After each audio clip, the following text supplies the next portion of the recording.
حضرت بلال جناب عمر رضی اللہ تعالی عنہ سے ملنے آئے۔ جب بلال دروازے سے داخل ہوئے تو فاروق اعظم رضی اللہ تعالی عنہ نے کرسی چھوڑ دی، ہاتھ باندھ کے کونے میں کھڑے ہو گئے۔ کالا رنگ نام لکھنا نہیں جانتے، کیسر و کسرہ کو خاطر میں نہ لانے والے عمر رضی اللہ عنہ بلال رضی اللہ عنہ کے سامنے کھڑے ہو گئے۔ لوگ کہنے لگے، عمر کون آ رہا ہے جس کے لیے تیرا یہ استقبال ہے؟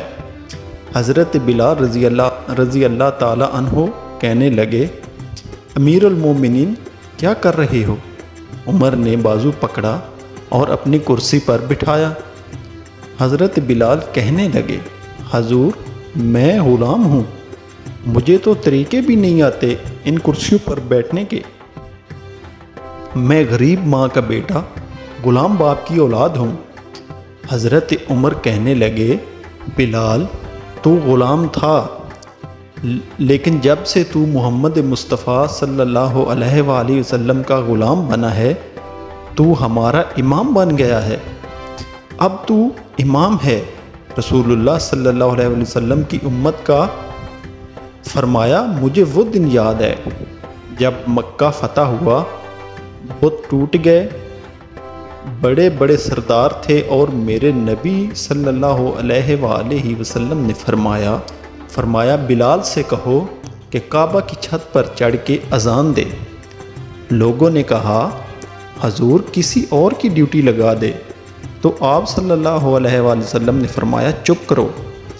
بدر میں مار خا کے اذان پڑھے تو بلال، احد میں پتھر برسیں اذان پڑھے تو بلال، تپتے صحراؤں میں پتھر کھا کے اذان پڑھے تو بلال۔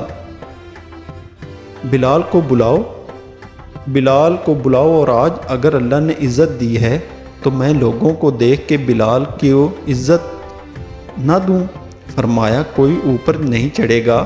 حضرت ابو بکر رضی اللہ عنہ بھی نیچے، عمر بھی نیچے، عثمان و علی، طلحہ اور زبیر بھی نیچے۔ آج یہ حبشی غلام کعبہ کی چھت پر چڑھے گا اور میں دنیا کو بتاؤں گا کہ عزت اسی کے پاس ہوتی ہے جو رسول اللہ صلی اللہ علیہ وآلہ وسلم کا غلام بنتا ہے۔ سبحان اللہ، جزاک اللہ۔